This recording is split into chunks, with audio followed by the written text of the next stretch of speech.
Okay, so this video is being recorded for my AP biology students. It's a little bit higher level than my other intro to Mendelian genetics on YouTube. And so I just want to refresh our memory on what it means to be a diploid organism. So when we talk about our chromosomes and how they are inherited, half of our chromosomes came from our egg, like from our mom, from the egg, and the other half came from the sperm. So as humans, we are diploid organisms with 46 chromosomes, but we can divide these chromosomes into two types. So actually you saw here, you have one of every kind of chromosome from the egg, and then you have the complement from the sperm. And so here we are diploid with two of every kind. However, we can divide and classify our chromosomes into two categories. We have autosomal chromosomes that are basically carrying our information that doesn't deal with determining sex development. Like, are you going to develop into a male or a female? Our autosomal chromosomes, we have two of every kind as diploids. Now, in our sex chromosomes, though, you can see here this karyotype, this picture of the chromosomes, is for a male. Like, males are XY, where females are XX. So here you can see how males inherit only one X chromosome. That's different than autosomal inheritance, where you inherit two of every kind. So in this video, what we're looking at is Mendelian genetics. We're lucky for Gregor Mendel. He was studying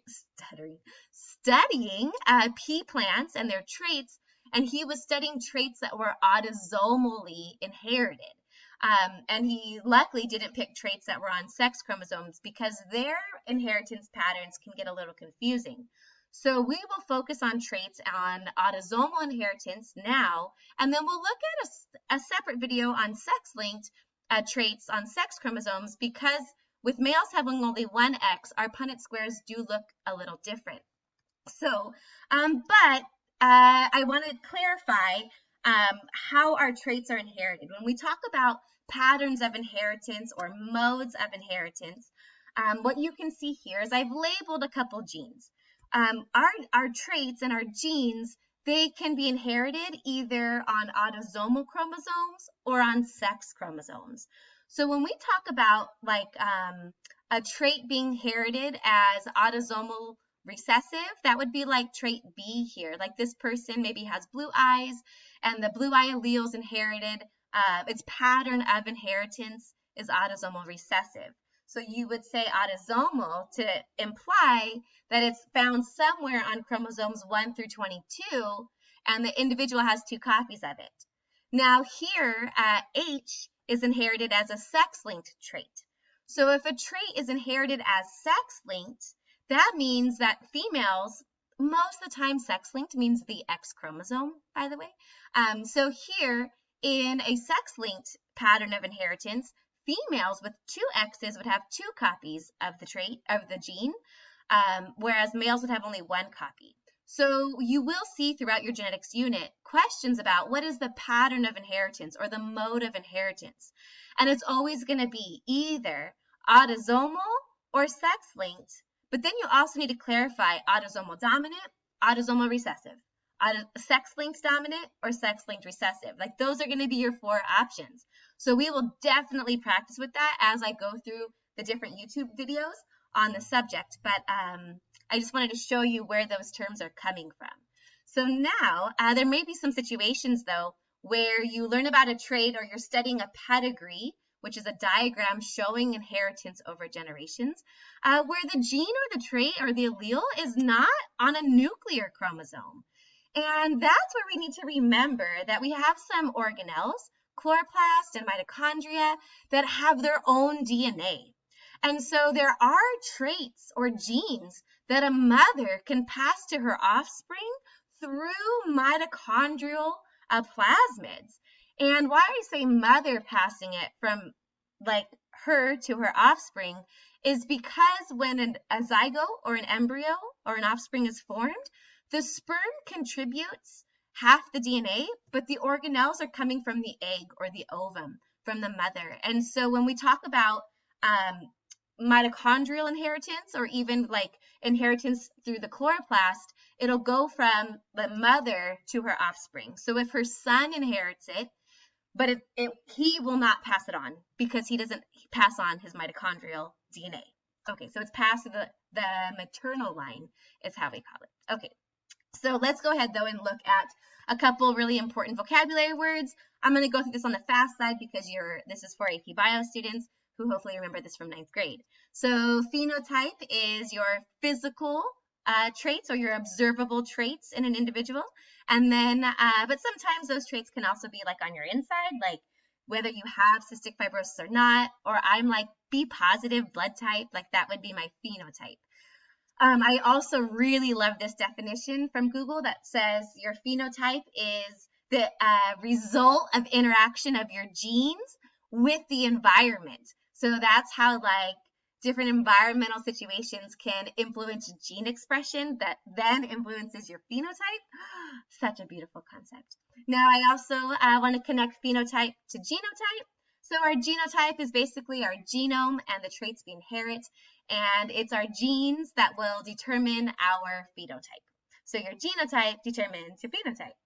All right, so but how is that connection? Like how does that connect? If you inherit a sequence of DNA, so here I have a strand of DNA, like if you inherit, that, how does that connect to your actual phenotype? So let's pretend this section here is for eye color, and it has the DNA directions to make brown eyes. Or maybe a person inherits the section that codes for blue eyes. Well, the connection is that our DNA, oh, just kidding, let's go ahead and talk about this. So hopefully you've kind of maybe studied meiosis, and you learned in meiosis that we have homologous chromosomes. You have one inherited from the mom and one inherited from the dad. So you have this pair. And when we talk about inheriting these chromosomes from our parents, sometimes we can have different versions of that DNA sequence. So here, if we're looking at the gene for eye color, we can see that maybe there's one sequence that codes for brown eyes and then one sequence that codes for blue eyes. These different forms of the gene we call alleles. So here, like this person shown would inherit a dominant allele and a recessive allele for eye color. So allele just means different versions or forms of a gene for a particular trait. Okay, so but how does your genes and the sequence in DNA actually translate to something you can see? And really what it comes down to is, oops, that's on a timer, the presence or absence of proteins. So in humans, you can see, like for brown eyes, the DNA sequence actually codes for a protein called melanin. And as that melanin accumulates in the eyeball lens, the way that melanin pigment absorbs and reflects light is going to make it where a person looking at you sees, oh, you have brown eyes, because there's so much melanin in the eyeball, and it's like reflecting brown light, right? Versus someone with blue eyes, that DNA sequence is actually due to a mutation about 6,000 years ago in humans, and their DNA sequence is a little different, where they actually still code for melanin, but they actually make less melanin. And melanin is a pigment, and having less pigment in their I think it's your lens, but I'm not really sure, changes the way the light is absorbed and reflected. So when you actually look at this person, you actually will see blue eyes, but that's really the interaction of light with pigment. So what we can see here is the eye color phenotype is determined by the genes or the DNA sequence and what does it code for the protein. So really your phenotype is based on the presence or absence of proteins. And I will absolutely emphasize that throughout. So here is just a refresher that hopefully you've learned in a previous biology class if you are an AP. So if a person inherits two of the same alleles, they're going to be called homozygous dominant, and that's what this person on the left is. Oh, but actually, let's just keep on going. So this person, if you inherit two different alleles, right, and you think, well, where they have one brown eye or one blue eye? Well, in actuality, like why we say some traits are dominant. You may have just memorized it when you were in a 9th grade or 7th grade biology class, But dominant, like what it means is having just one copy of that DNA sequence codes for enough of the protein to influence your phenotype. So here, inheriting only one copy still makes enough protein where this person is going to have brown eyes. So in dominant alleles, one copy of it is enough to make that protein to determine the overall phenotype. And then if you look at recessive, this person inherits two copies of this recessive allele. And really, to have the recessive phenotype, it would only happen if there were no dominant alleles present. Because if you had just one dominant allele, you would express that dominant phenotype. Okay, so let's go ahead though and look at some vocabulary some more. So here, the two brown-eyed individuals are either homozygous dominant or heterozygous. Homozygous means two of the same, and heterozygous means two different alleles. And we use letters as abbreviations for doing Punnett squares or solving problems about probability of traits being inherited or passed on. So, okay, now there's our phenotype, and then down here at the bottom we have our genotype. So if we look at and tie this back into what is the mode of inheritance or the pattern of inheritance for eye color, what I can see here, if we just look at chromosome number 7, if a person is heterozygous here, their phenotype would be to have brown eyes. However, the way we phrase this, I have a couple vocabulary words for you. Actually, you would say, if you're ever reading a word problem and it talks about a locus, so the eye color is, the gene for eye color is located at a particular locus on chromosome 7. So locus, or loci for plural, is really just the way you can say like the address of the alleles or the gene. Like it's like where is it actually located in the genome. So that's what locus means. And then for talking about pattern of inheritance for eye color, we would say that brown eyes is inherited as an autosomal dominant trait because here it's on chromosome 7 and it is the dominant trait, whereas blue eyes is pattern of inheritance is autosomal recessive. Okay, cool. So we're going to look at an example with Mendel now. And Mendel is the father of genetics from his work with pea plants back in the 1800s. So he studied 7 different traits in pea plants as he bred them for lots and lots of generations. But I'm just going to use the flower color as my example. So if we were to see what dominant and recessive means, basically, here's a visual diagram for you, but like what's really happening at the genetic level? Well, it turns out that the allele for having a purple phenotype, actually, it codes for a protein transcription factor. And then that transcription factor will turn on gene expression to make the purple protein or the purple pigment. And so if a flower can inherits at least one copy of a dominant allele, it's going to have a purple phenotype because it makes that transcription factor. So right here in the heterozygote flower, let's see if I can write on this. So here, this heterozygote having one copy means they have a working transcription factor to turn on gene expression and make a purple phenotype.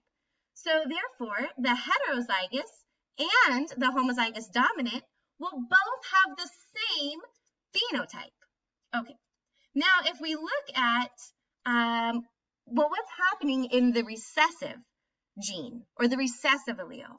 Turns out there was a mutation and it created a stop codon. So it was a nonsense mutation. And what happened was in that nonsense mutation, it actually does not produce the transcription factor.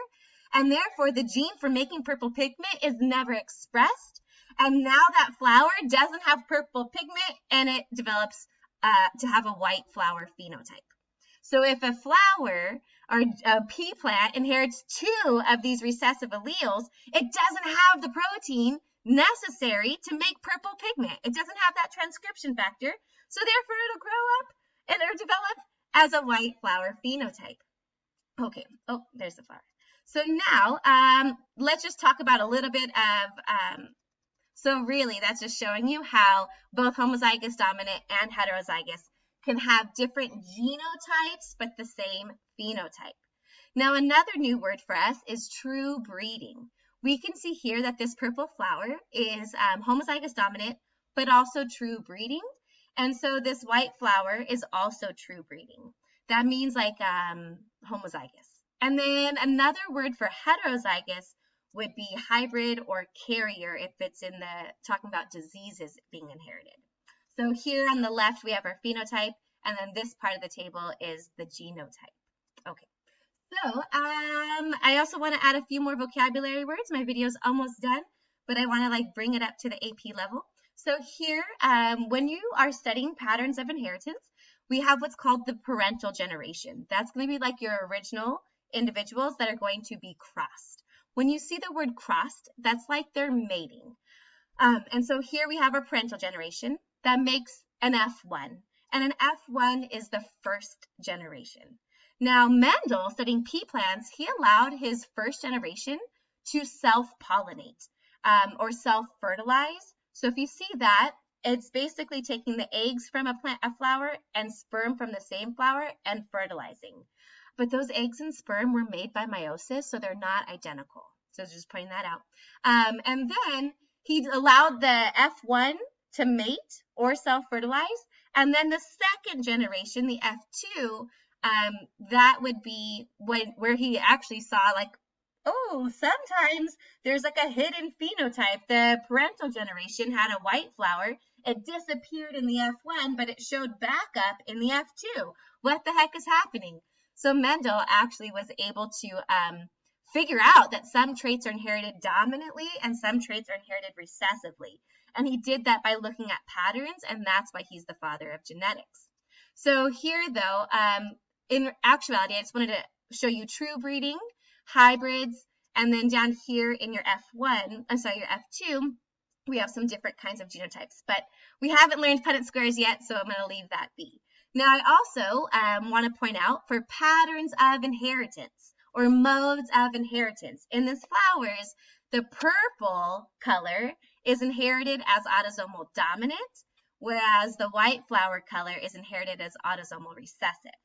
Okay, and I just want to show you the real data from Mendel. So Mendel did lots and lots of crosses, and based on the ratios, he was able to work backwards to figure out what trait was dominant and what trait was recessive.